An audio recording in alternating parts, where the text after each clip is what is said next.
we're going to do. It's Not have it on Wednesday either. No, we're going to have it on Wednesday. Dusty will be here, which is a little bummer because I'm pretty excited about cardiovascular physiology. I don't like it when other people get to talk about cardiovascular physiology. That's crap. So what we're going to do on Monday is you guys are going to log in on your computers, and I'm going to teach you from San Diego. What? Yeah. Cool. So we're going to do a little remote thing where everybody logs in onto their laptops.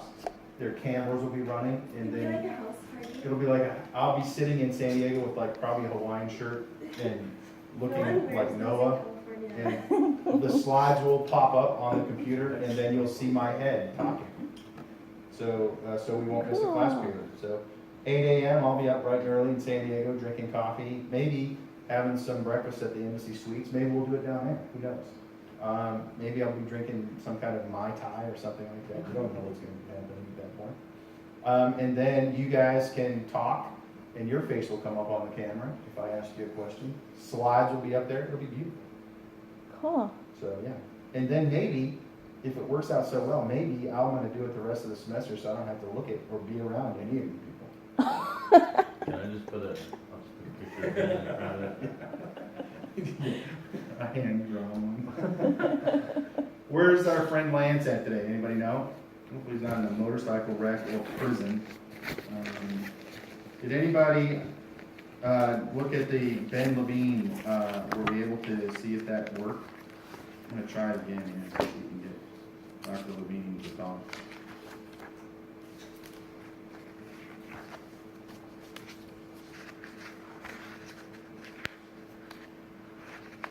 The news is it's still not working. So we won't wait for Dr. Levine to talk.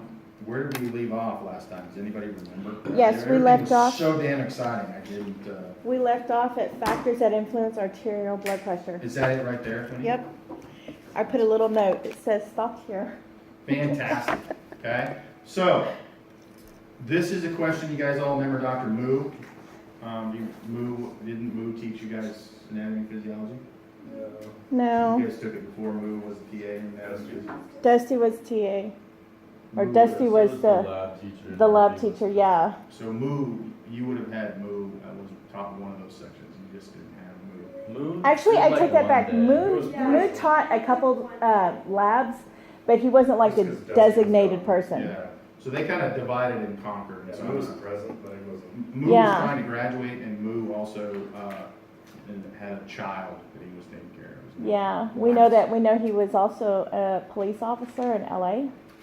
That was a long time ago, but yeah, he's got some stories about beating some dudes down. So that's how you get into my laboratory. You either have law enforcement experience or you're 6'5", 265, and you can tear people's arms off and beat them with it. So that's what Dusty's here for.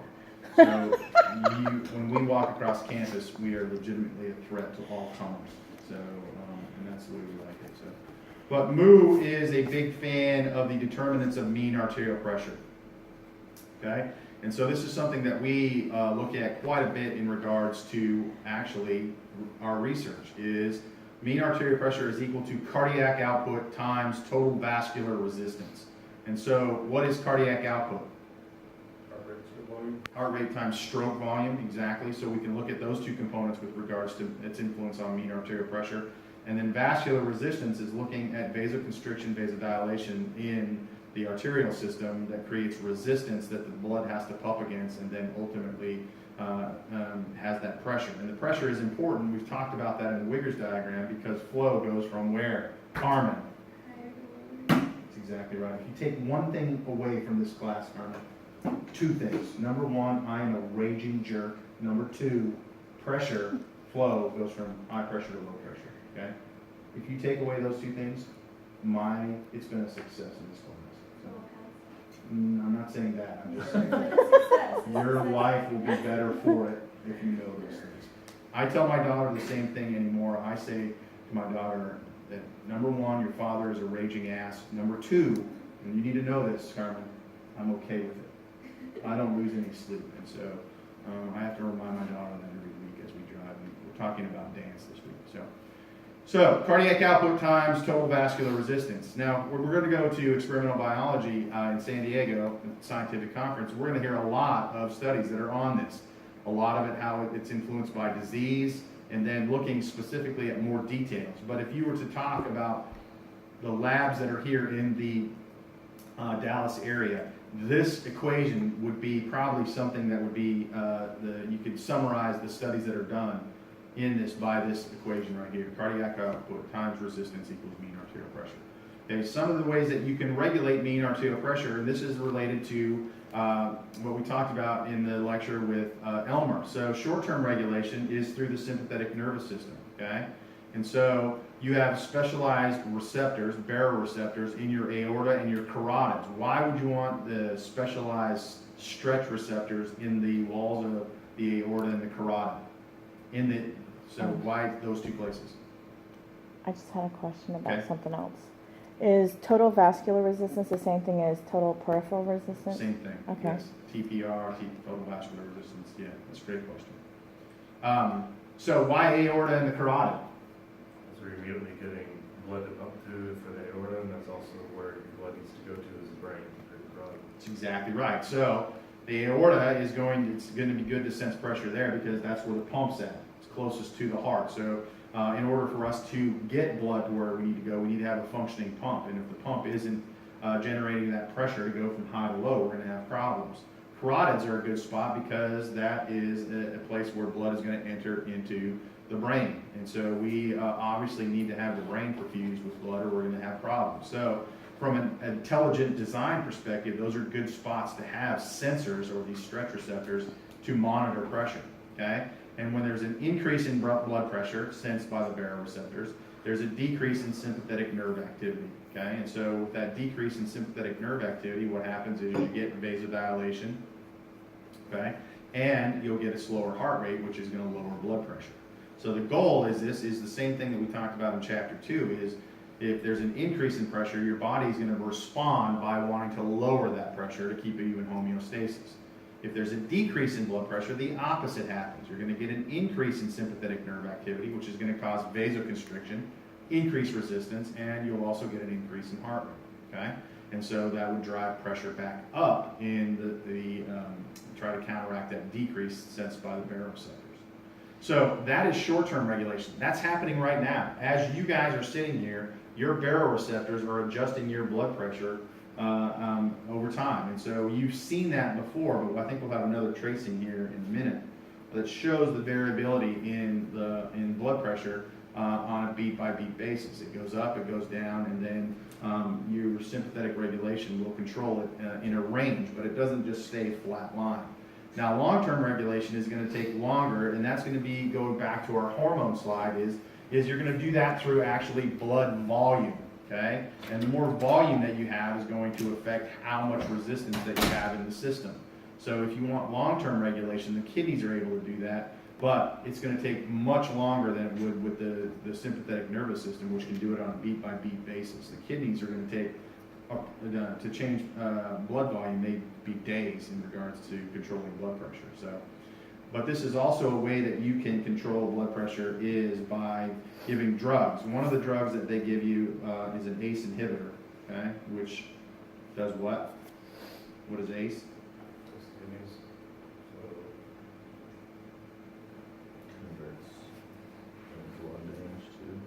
Converts Ang1 to Ang2 where?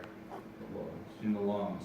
That's right. So what you're then blocking is the conversion of angiotensin 1 to angiotensin 2, which then has an effect on aldosterone in the kidneys and blood volume. The other thing, what is another way that you could affect blood volume? Sweating would be one, but that's probably not going to be a good blood pressure one because you're going to have people that are likely not going to be exercising. So sweat, we could put them into the environmental chamber and just have them passively sit there and sweat. But what would be a better way to do that? Diuretics. So exactly. So you give them a drug that they start peeing off volume. So if your ACE inhibitor isn't working, oftentimes they'll combine these together, ACE inhibitor and a diuretic, so that you can control blood pressure. And That is done through long-term regulation of blood volume as opposed to the short-term regulation that you have with the sympathetic nervous system. Are those gonna make them dehydrated? So they don't give you enough to dehydrate you, but you have to be cognizant of that to make sure that you don't become dehydrated. And then it will tell you to drink. But as you continue to drink, you continue to pee it off. So, yeah. Wouldn't the increase of viscosity also increase the TPR? So that's exactly right. If you get too low and you decrease the blood volume too much, and the blood volume, when we're talking about blood volume, when you're taking it out of plasma volume, you're going to affect the viscosity. So what you have to do with this diuretic is balance that and give it enough that you're lowering blood volume so that you can decrease pressure a little bit, but not getting to the state where that you're changing viscosity and becoming dehydrated, because that's going to be counter to lowering blood pressure, right? So yeah, and that's why usually diuretic is not the first one that you use in conjunction with that. It's usually the ACE inhibitor, or you might use a beta blocker depending on what's going on. Carmen, ask this gentleman what time this class starts. Starts when I arrive. Yeah, it does not. It starts at 10 o'clock, and so you don't have any blood on you, so you want to explain that? I hit every red light on the way here, and then they closed off like a shit ton of parking in the parking lot. It's not even Yeah, Monday. What is this? So I believe Carmen just stated how the rest of the class feels. Say it again, Carmen. I said that it's Wednesday. It's not even Monday. I would have been only 5 minutes late, Oh. but they closed off like the entire third of that parking lot, so I had to go to the garage instead of find parking in there. That was Just a hell. motorcycle? Nah. It's always somebody else's fault. Isn't it? There's like 3 tow trucks like towing cars out of there. Yeah, I saw him too. This You know morning. what you should do? Leave 30 minutes early to plan for it. I have to leave at like I saw a 8:30 car for being this towed I class. out don't of- care. Leave at 7:30. I saw a car being towed out of this parking lot out there too. You know what that is? They're breaking the law. Yeah.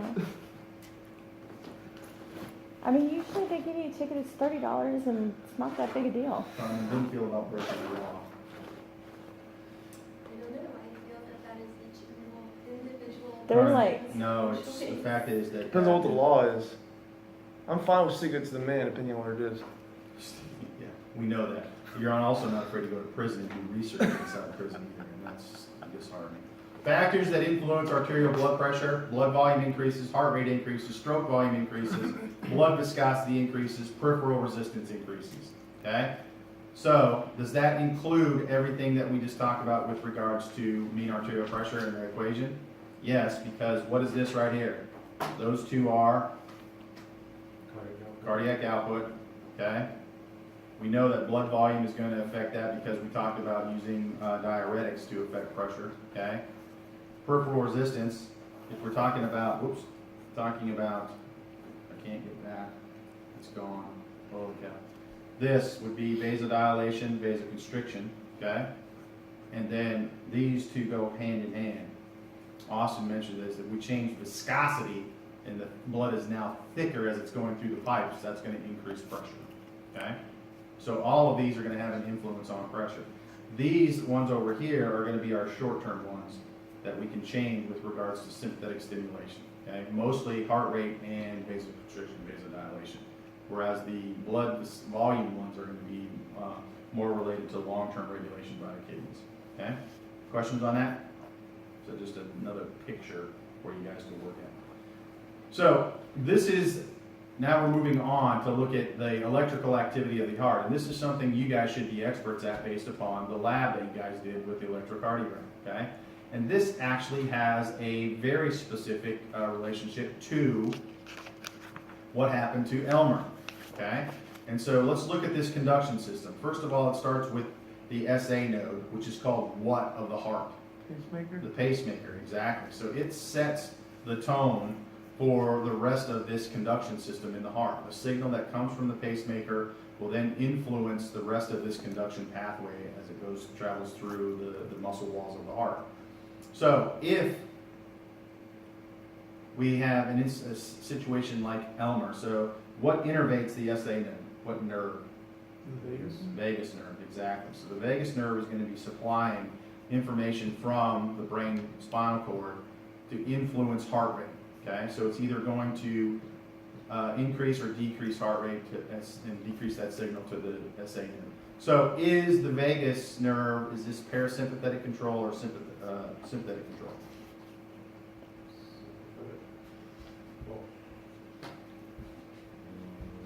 Sympathetic. It's parasympathetic, exactly. So what does the parasympathetic nervous system do to the heart then? Calm it down. So it's breaking it, right? So if the vagus nerve is firing, and it's going to have an effect on the SA node in that it's breaking the heart rate. So what's a normal resting heart rate? Like 60. Let's go 60 for individuals like you guys. So what is your guys' resting heart rate? So a normal person, let's say it's 70 for average student your age. What's your heart rate? You know your resting heart rate now? 62? Carmen? You're just guessing because you went like this first. At least Hannah had the fortitude to just go, I don't know, and then not the other number as opposed to give me the I don't know number and fake it, right? Sorry. Yeah. I'm sorry. Winnie? 70 to 75. Yeah, like 70, I think. Nah, you don't know. Never mind. According to my Fitbit. According to your Fitbit. Yeah, it's like Yeah, I got one too. Yeah, what is it right now, Winnie? 95. 95. Because you're stressed out because we're all looking at you, right? Yeah. White coat syndrome. So the lowest heart rate that I've seen in our laboratory is actually someone you guys may know. Does anybody know Kellen? Kellen Rolla? No. She used to be the lab manager. She now teaches in the wellness. Her resting heart rate is 36. Wow. Yeah, so she's almost dead. So yeah, she's very fit, and so exactly. So what happens is, and we're going to talk about this in relationship to cardiac output, is why would she have a low heart rate like that, 36 beats per minute? Strength of the heart is able to give enough pressure out to assess our needs. So let's think about it just in cardiac output. So you have cardiac output equals what? Heart rate Heart times rate. stroke volume. Times stroke volume. So would you agree that cardiac output at rest likely doesn't change? So it's Yes. probably going to be pretty stable. Around what for males? I'll tell you the units. It's in liters per minute. It's 4 or 5 minutes. Probably going to be 5 liters per minute. Okay? That doesn't change whether you are a trained athlete or untrained. 5 liters per minute. Okay? So now we're going to say, and if it's in females, it might be around 4.5 liters per minute. Okay? And so if you had a heart rate of 36 beats per minute, BPM, what does that mean for stroke volume? Increase. So you have a very big stroke volume then, right? And that's what happens with training, is you increase your stroke volume. So the reason Kellen can have a heart rate of 36 beats per minute is her stroke volume is exceptionally high to maintain that constant cardiac output at rest. Okay? So that's efficient. That's good that you want that because now your heart isn't doing as much work with that increased stroke volume. Okay? And so that's the reason that she has a high resting heart rate. Now, let's see if I can get rid of this. The question is what's happening to the vagus nerve to get that 36 heart rate? Is it firing more or less? More. It's firing more and breaking the SA node. So it's putting a brake on the heart rate, slowing it down to 36 beats per minute. If, in Elmer's case, where we come in and we cut all of the neural innervation of the heart, and now there's no nerves anywhere in this heart, what was his heart rate, did he say? It's 100. And why is that? Because the SA node, that's its typical firing rate. That's exactly right. The inherent rate of the SA node, it has a rate that will just fire on its own 100 beats per minute. Okay? And the reason that you have lower resting heart rates is the vagus nerve is firing, breaking that heart rate. But if you cut all vagal tone, like in Elmer's case, the SA node will now do its work and beat 100 beats per minute. Okay? And so originally what was thought is that never is going to be reintegrated. So that was going to be his resting heart rate forever because he has the SA node. Or what's the other thing that they could do? He could get a lower heart rate, but what would they have to do? Give him a pacemaker. That's exactly right. So how many people know somebody with a pacemaker? Who has a pacemaker on them? Couple of lines. Okay? Dick Cheney. Dick Cheney's got a lot of things going on, yeah. Dick Cheney has, he was in the same position as Elmer. He had exceptional heart failure and had a left ventricular pump that was keeping him alive until he got a heart transplant. So he is the same shape as, in Elmer. He was close to death. So a pacemaker, that's exactly right. So what a pacemaker is basically the SA node isn't functioning correctly. What's that? Tony Stark. Who? Tony Stark. Iron Man. Oh, yeah. Which is fake. I don't know. So, It's relative. relative. It's relative to what universe you're in. Yeah, so, I live 90% of my life in the Marvel. Yeah. and yet that doesn't surprise me at all. Between you two nerds walking around thinking that you're Iron Man. Come on, I'm gonna add a third thing. If there's anything that you take away from these classes, these two idiots over here, hopefully we don't get them in any position of power with regards to making decisions on humanity. Would you agree with that? Much like we are in right now with Trump. Because I think that we would be having a lot of our taxpayer money trying to put into Iron Man suits. No, that would never work. It would create too much friction in your joints. Awesome. I'm hoping that's your dissertation. Why Iron Man suits aren't suitable to be made.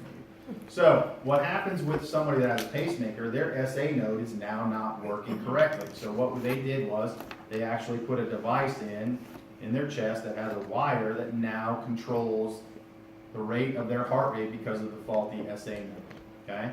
So what would happen if the SA node failed and you didn't have a pacemaker? Go to the AV node. We would go to the AV node, which is the next part of this conduction system, located AV, atrioventricular, in the wall between the atrium and the ventricles, just on the right side of the right atrium. What's its inherent rate? 40? Around 45, exactly. So if your SA node fails, your heart would still beat about 45 beats per minute. Is that good? Sufficient. Sufficient to what? No? Sitting there. Yeah, to keep you what? Alive. Alive. That's exactly right. So now the electrical impulse travels down to the AV bundle, okay? AV bundle is, whoops, just missed that. I don't know why all of a sudden it goes to that.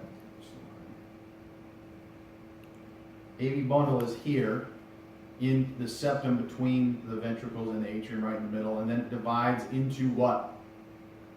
Left and right bundle branches. Left and right bundle branches, that's exactly right. Which now that conduction system is now specifically dividing to surround both the ventricle, the right ventricle and the left ventricle, okay? And so that electrical current will now surround the entire heart so that we can get the contraction of the myocardium and pump the blood that we need to get out of it, okay? So what happens if the SA node and the AV node fail? RG can go. Myocardial function. So the AV bundle has an inherent rate, okay, and it will keep you alive, but it's not going to keep you alive very well, okay? Maybe 15 to 20 beats per minute, and then as you go down, the other fibers, the bundle branches, also have an inherent rate, which is about 15 beats per minute. So, which is again probably going to be keeping you alive, but you're not going to be getting up and running in marathons or anything like that. So that's great that they have this inherent rhythm in the conduction system in case one of them fails, which will allow your heart to continue to beat.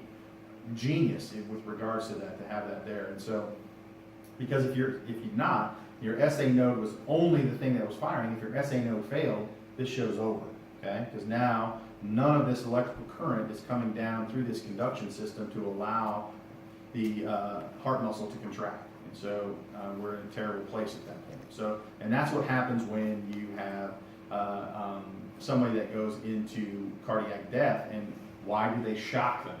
What they're doing is they're putting a bolus amount of electricity, hopeful that they can restart this conduction system, okay?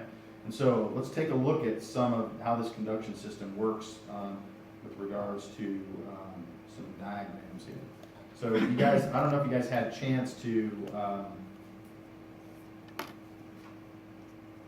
On the iPads in the lab? Yeah. In This is- anatomy we did. Increasing heart will no longer be supported. Don't worry. Seven-day trial. 7-day trial. I'm gonna skip that for now, and we're gonna go to videos and look at conduction of the heartbeat. See what happens. Okay. So this is what the conduction system would look like with those impulses coming down. Okay. So if your essay and ACT fails, and you get, Thank you. like, let's say adrenaline release, is that gonna be able to increase your heart rate?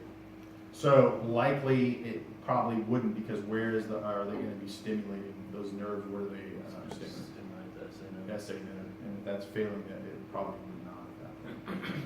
And so, so then what does it look like then when you have something that fails? And so let's go here. This is the other thing I think is good. Let's look at blood flow in the beating heart, okay? So this is review that we would have talked about on the day we were looking at Ellen, but I think this is pretty interesting just to see how it is. But you can see also how the heart muscle is beating with regards to that. So I like to have three-dimensional pictures so that you can zoom in, zoom out, and do things with it. It makes it, once you add movement to it, it's better than a two-dimensional. What's the name of this app? So the blood is, I don't know why they show it like that, because that's kind of misleading, but obviously the blue is deoxygenated blood, the red is oxygenated blood, but I'm not sure why they're showing it as little droplets of blood, because I think it's harder to visualize it. I think it's only for visualization, yeah. Say, did you have a question, Tony? Yeah. Awesome. When you're talking about the entire amount ejected from the heart, and you said 5 liters for men, let's go with that example. We're doing 5 liters each side, correct? Say, so, each from. Each ventricle. Yeah, so, yeah, you're exactly right, yeah. So most of what we're talking about though is left ventricular measurements, and why? Because that's the most important, because it's going to the systemic circulation.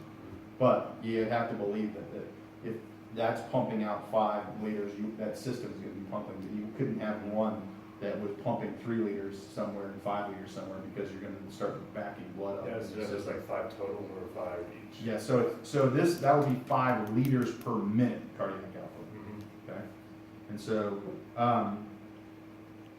but this one, I want to show you this. I think this. What's the name of this app? This is called. Well, it's changed now. Heart Appity app. It's something else now. Total heart. Total, is that what that was, Austin? Total Heart? That's new to me, so we'll have to look that up. Total Heart, but let's look at what happens now when you have something wrong with the heart. So we're gonna have an ECG going here, normal beating of the heart, okay, normal conduction system, okay? Now we get to see the blood and the conduction system working.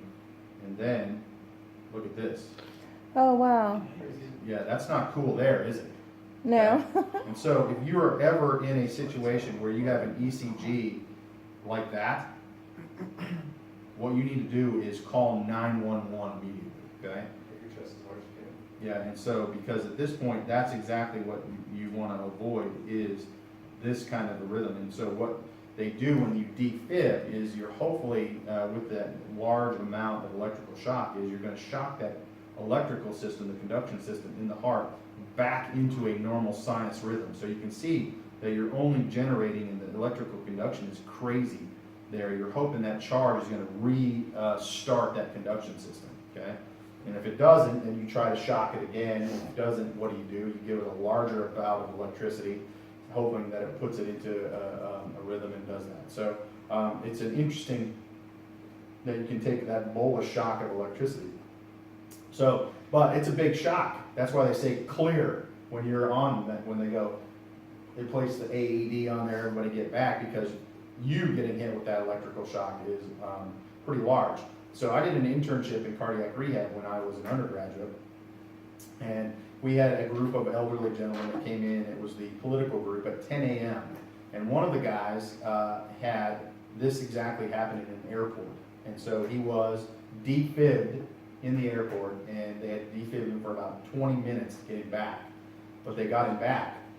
And so we used to do, we had a defib machine that we would check their rhythm. So we would just put the paddles on their chest, And then we could look at their ECG rhythm just to make sure they're okay before they start their cardiac rehab.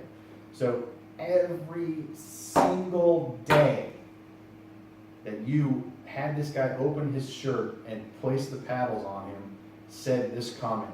He said, "Those sons of bitches burnt me when they defib me." And so the next day, first day I thought, well, okay, maybe he's still a little upset about it, or he's just trying to say it to the new guy. Every single day for about 5 months, this dude said, "Those sons of bitches burnt my chest when they brought me back." And I kept thinking about that, keep thinking about that, and going, and you feel it every day. You should be grateful that they burnt your chest, because if they didn't, you were You dead. didn't feel anything. Yeah, exactly. So why are you complaining about that? I was telling that story to Elmer, and he said, yeah, people don't really get what it is to put life into perspective. Elmer, I think, is a much better story because that dude was, 38 years old, and the next stop was death. And that's an interesting story in itself, but think about his wife who was there, that she comes out and the dude is blue on the couch watching the Tour de France. How do you react to that? Crazy stuff. And then go through that and say that your left ventricular pump and you're close to death, this and that. And so really kind of put your life into perspective is you should get up every morning and go, all right, those sons of bitches burnt my chest. And you're feeling that, and you get to, it's a great story to say. And I'm forever thankful that they burnt me with that. And so, but I think people miss that in regards to that. Let's see if there's any other videos that you want. So this is something that you said you didn't want to do, was a heart catheterization. Okay, so we go into the cath lab, we stick it into the vessel, feed it all the way up into your right atrium. I think it's a bend around. See, so now these guys are looking at vessels when you're looking at the cath lab. Normally what we would do with regards to the catheters in the IEM, they would actually come over into the heart and then out through the pulmonary trunk where there would be a catheter that would stay in there. I'm going to show you that catheter here in a minute. Swan-Ganz catheter. Yeah, exactly. So, but that's where they start. They start in your large vessels in your legs and feed that catheter up there. Okay, that's actually a stent they're putting in for the blockage of the heart right there. Problem with stent is now it opens it up, but it sticks to there. We're getting better with the technology. So instead of inventing an Iron Man suit, why don't you invent something that nothing sticks to, so you can stick it into the arteries of people that have coronary blocks. Okay. So now let's take a look at this myocardial infarction. So